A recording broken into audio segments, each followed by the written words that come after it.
So, hello students. So, I am Medha Walia teaching you the subject 4E, Elements of Electrical and Electronics Engineering, and this subject is for mechanical third sem students. So, today we are doing the topic phasor representation of sinusoidal quantities.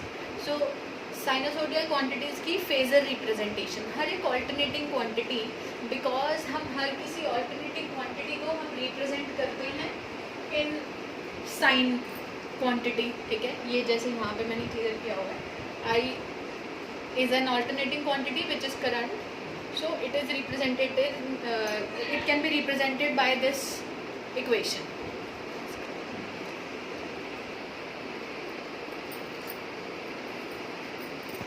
So for the phasor representation of such alternating quantities, we draw this kind of sine waveform. ठीक है,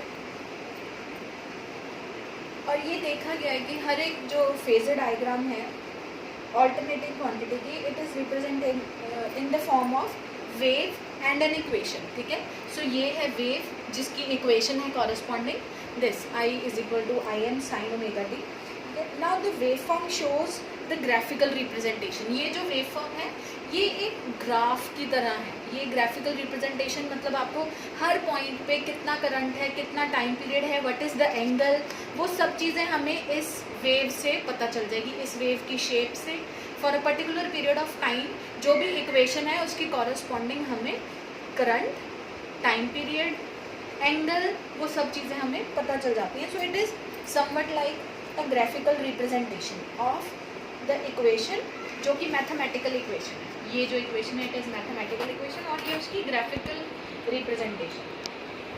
So यहाँ पर हमने कैसे किया है, for instance हमने क्या किया, considering an alternating current, ठीक है, which is represented by I is equal to Im sin omega t.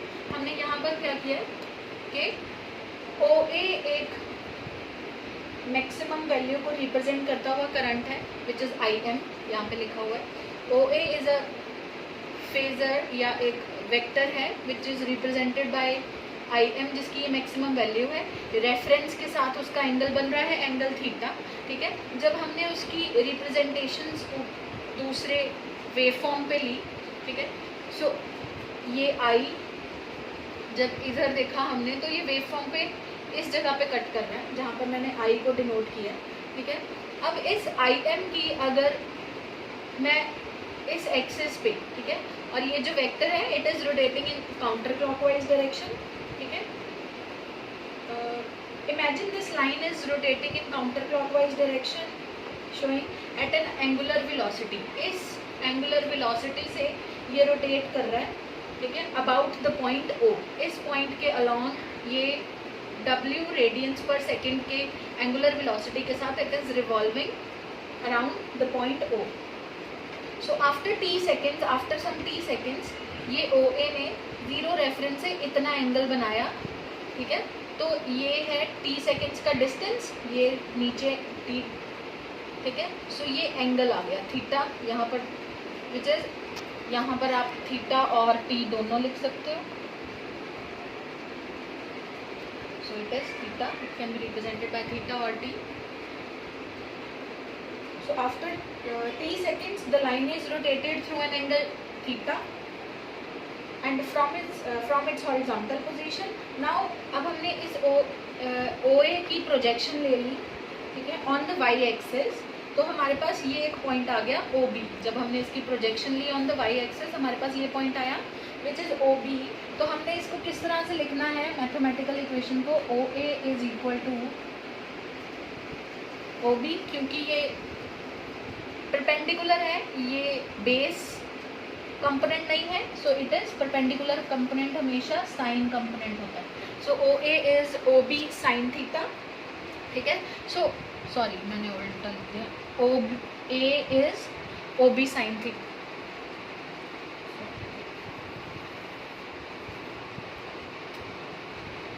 जो OB लाइन है इट इज OA का component, OB is OA sine theta.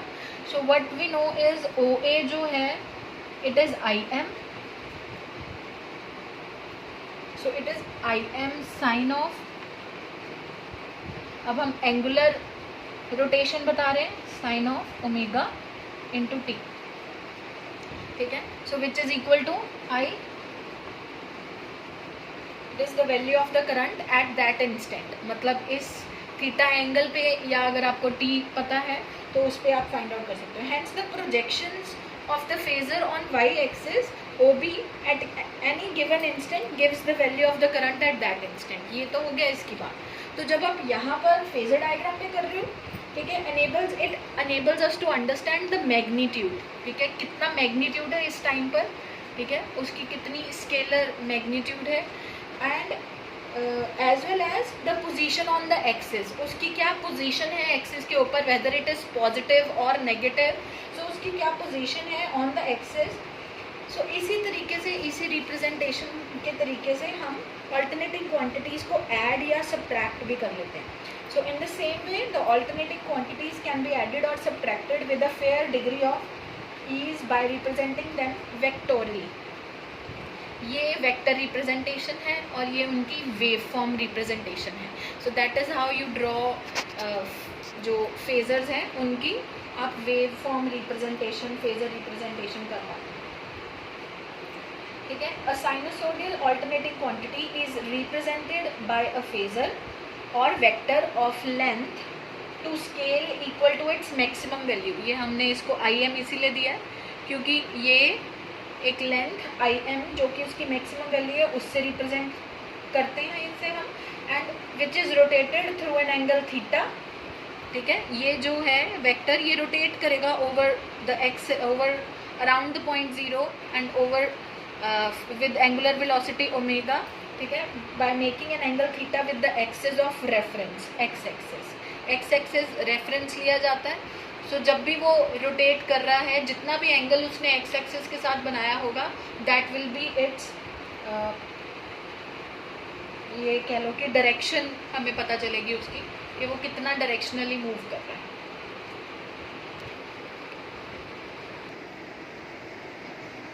So last हमने पढ़ा फेजर रिप्रेजेंटेशन किसी एक alternating quantity की, ठीक है। तो उसे मैं दोबारा से यहाँ पर एक तरीके से उसे फिर से क्लियर कर रही हूँ, ठीक है। सो आई एम एक पॉइंट था, एक मैक्सिमम वैल्यू है करंट की, ठीक है। When it rotated by omega angular velocity के साथ उसने मूव करना शुरू किया एट एन एंगल थीटा, ठीक है। तो आई एम यहाँ आ गया एट द सेकेंड इंस्टेंट, ठीक है। सो इस वेक्टर की हमने प्रोजेक्शंस लेनी है ऑन द वेव फॉर्म, ठीक है। So here the wave form is shown, ये करंट आई हमने वाई एक्सिस पे लिया, एक्स एक्सिस पे थीटा या टी, ठीक है। So I M is the maximum value of the wave form.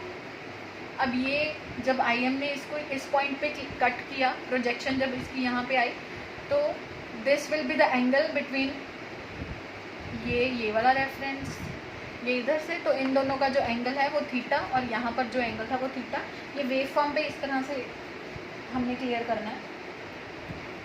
So this was I, ठीक है। सो अब हम किसी दो फेजर्स के बारे में बात करते हैं। सो नीचे वाले डायग्राम को हम थोड़ा सा क्लियरली समझेंगे।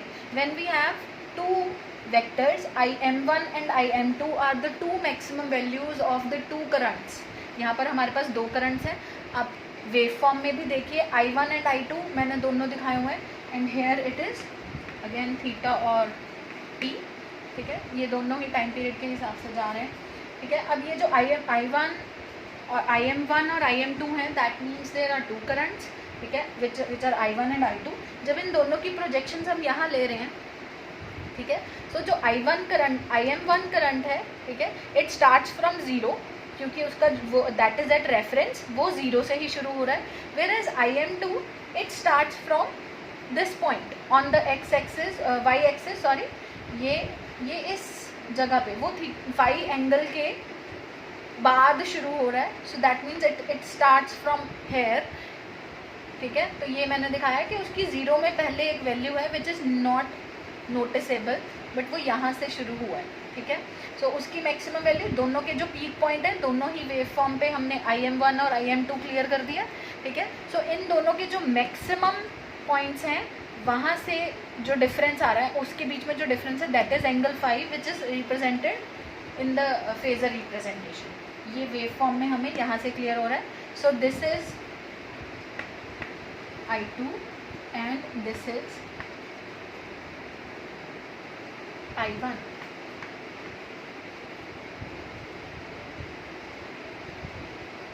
ठीक है, सो ये वेव फॉर्म हमें क्लियर रखनी है कि किस तरह से है। तो अब यहाँ से हम फेज डिफरेंस के बारे में पढ़ेंगे नाउ कि क्या है फेज डिफरेंस।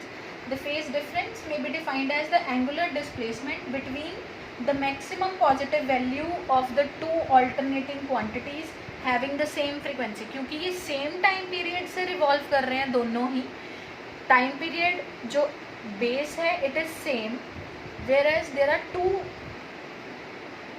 currents, so जो इनका जो फेज डिफरेंस है they have an angular velocity। ठीक है, डिफरेंट एंगुलर वेलोसिटीज़ पे ये मूव कर रहे हैं, सो एंगुलर डिस्प्लेसमेंट इनके अलग अलग है। So the phase difference is defined as the angular displacement between the maximum positive values. ये दोनों की मैक्सिमम पॉजिटिव वैल्यूज़ हैं, वो अलग अलग टाइम पीरियड पे आ रही हैं, अलग अलग एंगुलर डिस्प्लेसमेंट्स पे आ रही हैं, so which have the same frequency. So इन मैक्सिमम वैल्यूज़ में जो डिफरेंस होगा that will be the phase difference. The quantity which attains its maximum value prior to the other is called a leading quantity. जो quantity अपना maximum, ठीक है, the quantity which attains the maximum value prior. अब यहाँ पर ये नहीं है जो क्वांटिटी पहले जीरो पे, जो क्वांटिटी अपनी मैक्सिमम वैल्यू पहले अचीव करेगी, पहले अटेन करेगी, that will be taken as leading quantity. तो यहाँ पर क्या है कि जो I2 है, सॉरी मैंने यहाँ पे I2 is attaining its maximum value prior to I1, so I2 is in the lead। यहाँ हम वेक्टर डायग्राम को हमने कैसे रीड करना है, obviously that current I2 is in lead with the current I1। ठीक है, और वो यहाँ पर वेव शेप में कैसे क्लियर हो रहा है कि क्योंकि I2 ने अपनी मैक्सिमम वैल्यू पहले अटेन कर ली है और I1 ने बाद में अटेन किया है। आफ्टर फाई फेज एंगल का जो डिफरेंस है उसके बाद, फेज डिफरेंस है फाई का, उसके बाद उसने अपनी मैक्सिमम पॉजिटिव वैल्यू अचीव की है। सो दैट विल बी, जो I1 है it will be lagging quantity. So in this case IM2 is the leading current with respect to IM1, or in other words IM1 is the lagging current with respect to IM2। ठीक है, I1 पीछे है, so it is lagging current, and मैं यहाँ लिख रही हूँ lagging जो पीछे है। ठीक है, क्योंकि ये काउंटर क्लॉकवाइज इसकी रोटेशंस चलती हैं, इसीलिए जो काउंटर क्लॉकवाइज रोटेशंस है उसको हमने हमेशा लीडिंग में लेना है, and this is leading current.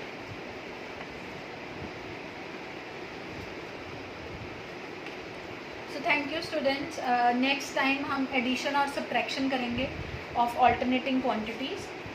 Thank you everyone.